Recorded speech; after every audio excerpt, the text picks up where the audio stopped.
You probably already know this, but the future of the global economy is digital. But what you might not know is most of the resources needed for digitalization are found in Africa. From lithium for electric car batteries, to cobalt for cell phones and uranium for nuclear energy to power your tech and your AI, as well as so many rare minerals.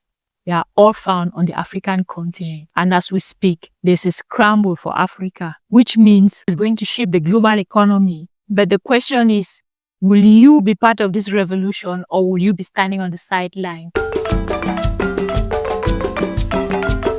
Hello everyone, welcome. Nice to have you here. Welcome to our live masterclass. I'm Sylvia and I'm thrilled to have you all here. Do not hesitate to say hi and let us know where you're joining us from. Yeah, I see you. Yeah, I can see a lot of you joining us. Hi, Rachel from Austin, Texas. Welcome. Hello, Sean O'Neill from Miami. Yeah, that's a regular on our channel. Welcome, Sean. Hi, Peter Moore. I hope I'm pronouncing your name correctly. Joining us from London. Wow. Andre from Cologne, Germany. I'm David from South Africa. Welcome. Hi, everyone. I can't call out everyone, but I'm happy to have you all here today. We have a lot to talk about, so let's dive in. So this is what we'll be discussing today. Here's what's on the agenda. Why investing in Africa now is a once-in-a-lifetime opportunity. 3 of the best opportunities on the continent right now. We'll also be looking at 3 deadly mistakes that most investors make in Africa and hopefully stop you from making them. And most importantly, how to seize the most lucrative opportunities on the continent while you still can. I also have a very special bonus for you at the end of this presentation, so stay tuned. You wouldn't want to miss that. Let's get right into it. When we look at the world today, it's obvious we are on the brink of a great shift. The US dollar is on shaky ground like never before. The global south is rallying to overthrow the West, and alliances like the BRICS are growing stronger every day. Financial powerhouses like the US seem to be a thing of the past, as more and more countries are being bold enough to stand up and say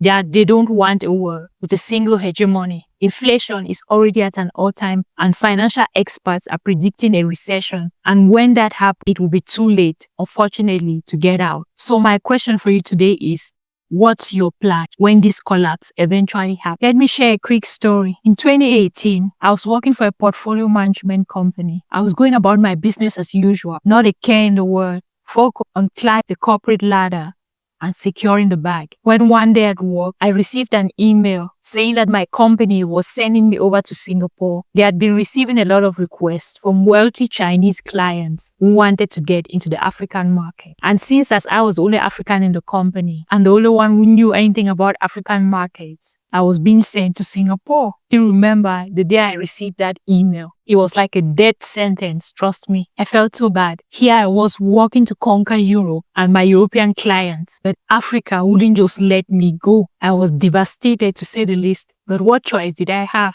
So, off to Singapore, I went. From the moment I landed in Singapore, I was wined, dined, and courted by wealthy investors from China, India, Malaysia, Turkey, the UAE, and even from Europe, each one of them wanting a foothold in Africa. I was mind blown to say the least. I've always loved Africa. I've always had a soft spot for Africa, but I never looked at it in terms of business or creating wealth. I never associated, before that point, I'd never associated with wealth creation. It was just home, a place where you live, go and get an education, make money, and come back. And that was it. But working for these wealthy investors in Singapore changed my whole perspective. I spent the next 5 years helping all sorts of investors, businesses, and franchises diversify into the African market. Then, after about 5 years of analyzing and dissecting every corner of the African market, this is what I found out. I came to a shocking realization, something that would change my whole perspective and alter my trajectory. I noticed that even though everyone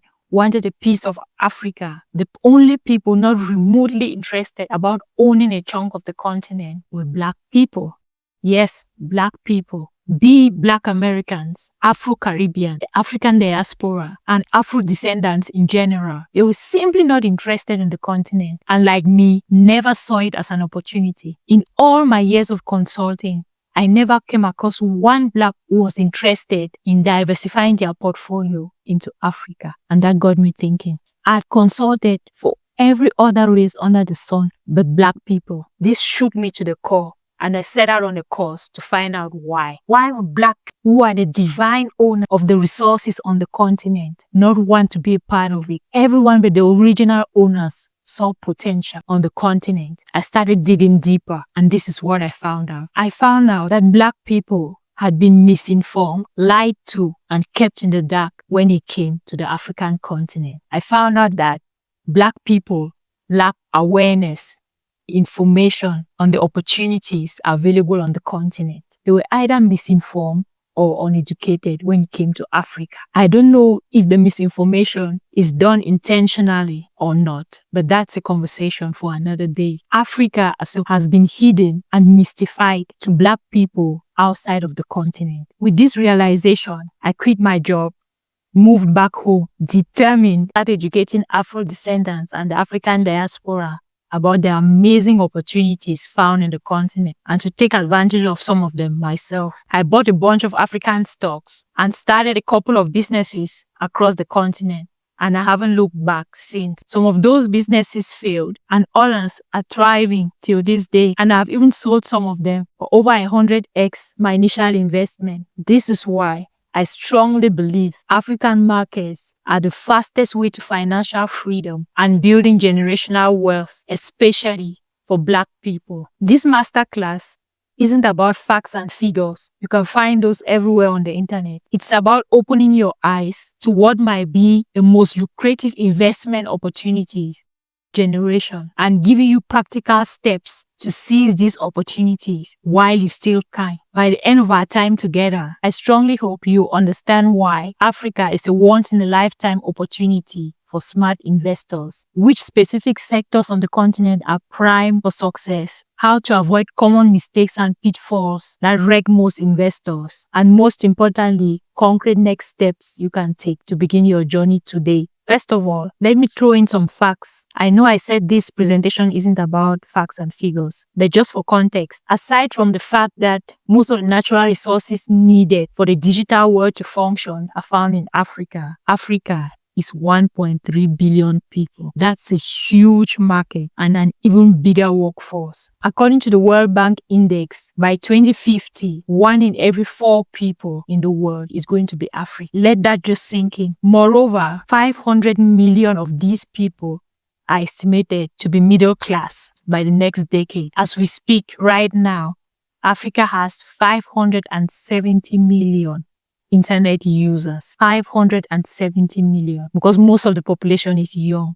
The median age is 19 years old. Experts say this generation is leapfrogging traditional development patterns. It's like nothing that I've ever seen before. That's Africa in a nutshell. But on the other hand, there's the West. In the West, that talks of a recession, a huge one, probably even bigger than the Great Depression. Most people are already feeling it. The inflation, the high prices, the tariffs, and it's only going to get worse as economic power shifts from the West to the global South. This is not going to be one of those recessions where you sit tight and hold on to your portfolio, hold on to your wallet and don't spend money, hoping that it will roll over. No, it's not one of those. You get wiped out. Your secure job, your savings, your investments, and even the value of your house is going to get hit so hard unless you protect yourself. And the only way through this is by diversifying your portfolio into an opposite market, a market that is primed for growth. But despite the chaos, some parts will grow because they have much needed resources. The question is no longer if Africa will grow. That's a given. The question is, will you be part of that growth? Let's take a closer look at some of the opportunities on the continent that you can decide to leverage. Number 1, fintech and digital services. 60% of the African population is unbanked. This means they don't have bank accounts. But here's a kicker. It is estimated that most parts of the continent have an 80% mobile phone penetration. You see where I'm going with this? You see, there's a huge gap in the market right here. And smart investors love market gaps because that's where generational wealth is made. Fintech as a solution here is a gold mine. Companies like Pesa from Kenya, Flutterwave from Nigeria, which has been valued at about $3 billion, and Paystack, which was recently purchased by Stripe for a whopping $200 million, are key examples. In Africa, we're not inventing the wheel. We're just doing what has proven to work elsewhere. We're just copying and pasting the same systems that have worked in the West, bringing them to Africa, because Africa needs that infrastructure. No need to test and try, just adapt to the market. Just to put things in perspective, investment in the fintech sector grew from $130 million in 2016 to $5 billion in 2024. With that kind of money at play, how can you sit on the sideline? The next opportunity you want to be looking at is in manufacturing. We can't say enough about African manufacturing. Africa is already positioning itself as the next global manufacturing hub. Countries like Ethiopia and Morocco are already leading the way. Ethiopia with textiles and Morocco with cars. It may seem far-fetched, but a few decades ago, no one could ever believe that manufacturing could leave the West to move to Asia. The West was the industrial heartbeat of the world. After all, the Industrial Revolution began in Europe. The US was seen as a powerhouse in manufacturing cars, steel, and tech. And no one could ever believe that this could ever change, but it did. A few people saw this coming. They stood up and said things are about to change. Manufacturing is about to move away from the West. People laughed at them, thought they were crazy. Then the shift happened. Manufacturing shifted to China, India, and to a lesser extent, other parts of Asia, like Japan with cars and Vietnam. And those who had seen it coming and bet on it are your Chinese billionaires of today. So I'm telling you this now, there's about to be another shift, and this time towards Africa. The continent is waking up in an unprecedented manner. Transformation of core resources will be done more and more on the continent by the largest youth population in the world. Take a look at what's happening in Burkina Faso with President Ibrahim Traore. Niger, Mali, they're all following suit. Niger has decided to push out France and mine its own uranium. Ghana is slowly but surely taking control of its gold mines. In Nigeria, Aliko Dangote just built one of the biggest refineries on the continent, and this is just the beginning. Recently, when there was all the hype about electric cars being manufactured in Burkina Faso, I received so many messages that week. People wanting to invest in electric cars. They had their checkbooks in hand and they're ready to invest. And I had to tell them, chill guys, chill. When there's a hype, it's often already late. It was already late to invest in that particular company. But if you're a member of our community, or you have at least been following us for the past year, or have been talking about the opportunity of electric cars in Africa. Some people bought shares and invested in electric car manufacturing companies in Morocco. And when the hype came along, a lot of them took out profits. Some are still in it for the long haul. They're looking at a 5 to 10 years investment. This is just to say Africa is on the rise. And that's how things will keep on exploding sector after sector after sector. Because the combination of raw materials, the young population, the huge workforce, and a huge consumer base is the exact recipe needed for exponential growth. This is exactly where China was a few decades ago. It's like history repeating itself, but people are refusing to take heed. It's like China minus all the natural resources, which even makes things better for us, smart investors. A good example of a company that was started just a few years ago is Jumia, which is usually called the Amazon of Africa. Jumia went from a startup to be listed on the New York Stock Exchange in less than 10 years. And that's huge. To put things into perspective, it took Coca-Cola, which is an American company, 33 years to be listed on the New York Stock Exchange. It took McDonald's 25 years to be listed on the New York Stock Exchange. But it took Jumia about 7 years to do the same. The third sector prime for growth on the continent is in infrastructure. Africa needs infrastructure. As we speak, Africa has an infrastructure market that exceeds $100 billion annually. Yes, you heard me right. Annually. Every year, $100 billion goes into the African market construction sector. We're talking all kinds of infrastructure, from real estate to roads railway, hospitals, schools, you name it, Africa needs it. You build it, you make money. That's a given. Healthcare infrastructure, energy infrastructure, education infrastructure, transportation.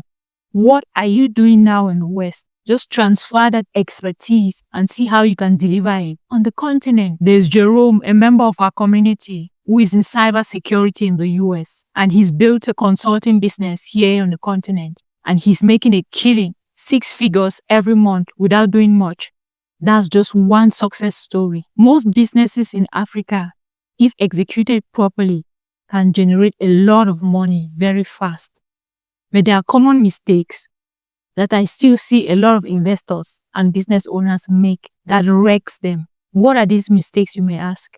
Well, number one, going in blind. What I mean by this is, historically, quality information and market data in Africa has been scarce. The whole space has been mystified for far too long. It has been black labeled and so full of misinformation, which means in the past, the only ones with reliable data were multinationals like Deloitte, Bloomberg, or other big names. And to get this information, it was not cheap. But recently, more and more smaller companies have taken up the challenge to gather reliable information, market data analysis on the African continent. Companies like us, shameless plug, with the advent of technology and digitalization, it has become easier and less expensive to get market data. This means you no longer have to get into the market with stale data and outdated information. Last year or even 6 months data is irrelevant in a fast-moving market like Africa. Trends shift constantly, and the only way to stay ahead of the curve is to have access to real-time market analysis.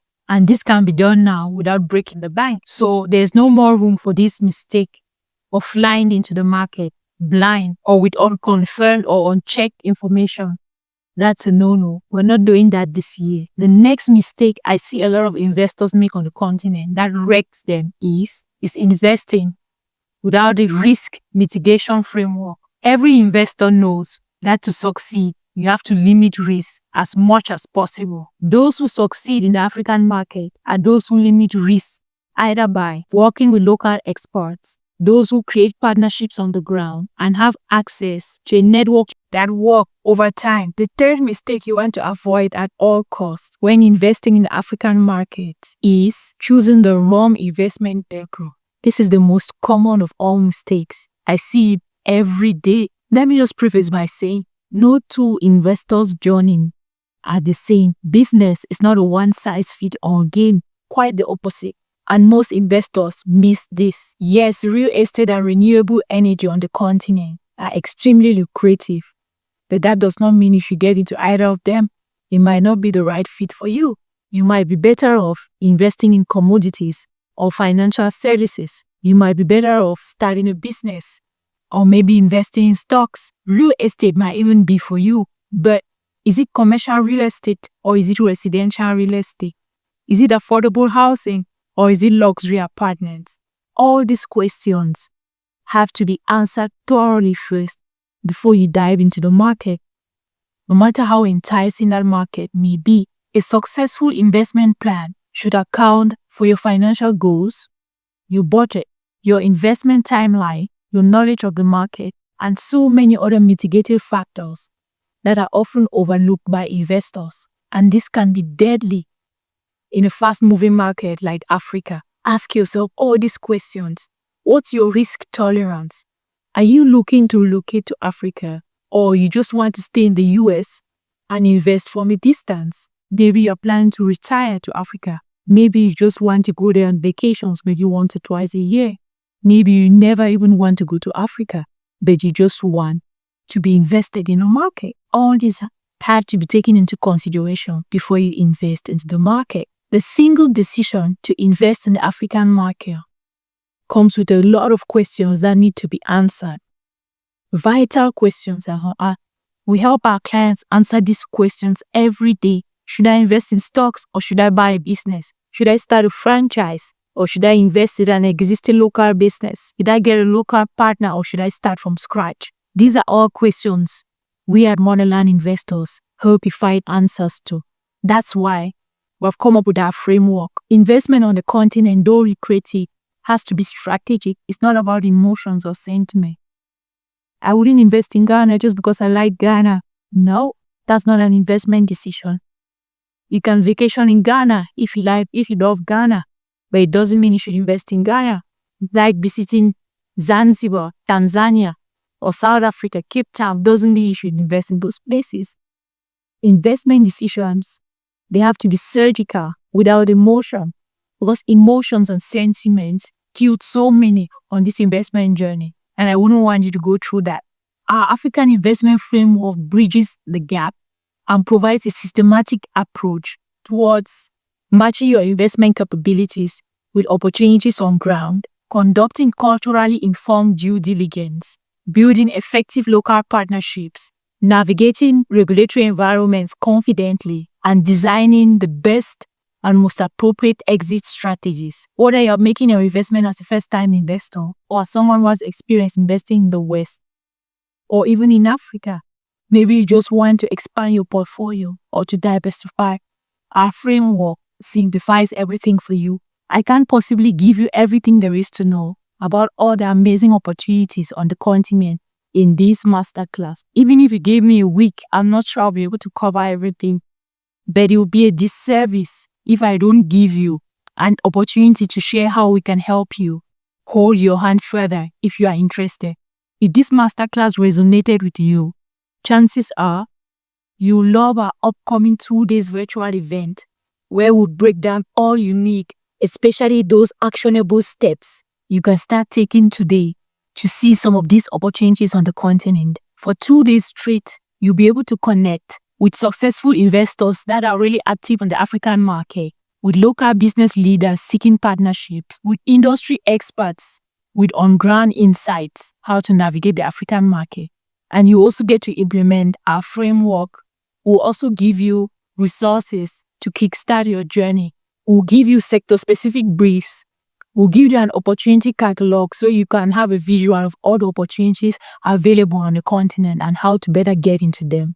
We'll give you country analysis for key markets. We'll give you a due diligence checklist, as well as a directory of potential partners. All that at a price point of just $300 for 2 days. The event is so value-packed. This event is for people who already see the value in the continent and want to start taking action. They need practical steps. If you also need clarity or guidance, you can always give us a call. There's a link down below to book a call. But I urge you to attend this event. You're getting a lot over a 2-day period that will change your entire perspective. You're coming out at the other end ready to conquer the market. A ticket is $300 per person. It's affordable enough for you to bring someone. Share it with a friend, your mom, your dad, your brother, your sister, someone who is also interested in investing in Africa. It's not fun getting rich all alone, so bring someone along. The most successful investors I've worked with approach Africa with both patience and urgency. Patience for relationships to develop, businesses to grow, and urgency in seizing opportunities when they arise. And this is one of those moments. This is Sean. He is a retired US Navy. While in service, he had the opportunity to visit several African countries and witness some of the potential firsthand. When he retired, he wanted to get into the market without being hands-on. So he came to us with our help. Sean invested in the market while still enjoying his retirement. He does not need to spend his days buried in charts and balance sheets or worry about market trends. He made a 24% return on investment last year, and that's more than double what the S&P 500 generated. Just for context, the S&P 500 generates about 7 to 8% annually. This is also Shamikia. She's in corporate America and was looking to diversify her portfolio. She does not want to relocate to Africa or leave her job. She just doesn't want to put all her eggs in one basket in the West. She understands the power of compounding and is looking at a 7 to 10 years return on investment. She bought land in Ghana and is building an apartment, Airbnb. There's so many stories like this. They're all using our blueprint, which measures their financial goals, their risk tolerance, their market exposure to create the perfect opportunity they can leverage. Our framework is like a GPS that guides investors while calculating their likelihood for success. We have eliminated the guesswork and the emotion from the entire process, and we have made it easier for beginners. If you need clarity or you simply need to talk to someone, don't hesitate to jump on a call with me. The link is in the description below. 5 to 10 years from now, you will wish you took action today. Please don't be that person. Let me leave you with this one thought. Every generation has frontier markets that seem obvious in retrospect. In the 1980s, it was Japan. In the 1900s, it was Silicon Valley. In the 2000s, it was China and India. Today, it's Africa. And the question isn't whether extraordinary growth will happen in Africa. It's whether you'll be part of it. And remember, first movers advantage doesn't last forever. I look forward to continuing this conversation during our 2-day live event. I'll now open the floor for questions. Oh, I just got reminded I promised a bonus at the end. This is for those who have been here since the beginning. So the first 10 people from this masterclass to register for our 2-day event will get a year's full access to Motherland Investors Network. This is a community of like-minded people who are already investing in the continent, and information as well as opportunities. It's a community of legends. They usually pay $47 a month to be a member. But if you register to our event from this masterclass, you get 1 year full access for free. Just for the first 10 people. That's over $500 in value. I see a lot of questions coming in. Kwame wants to know what's the minimum investment. Well, Kwame, there's no minimum investment. It all depends on you. If you have $100, you could invest in stocks or ETFs. If you have $1,000, you can invest in a local business or a franchise. You could even start a service business for $1,000. It all depends on you, on your financial goals, your risk tolerance, and your markets of interest. Give us a call, Kwame, and we can discuss what your options are. But there's no minimum investment. There's another question coming from Andre Hudson. Andre says he has political concerns about the continent.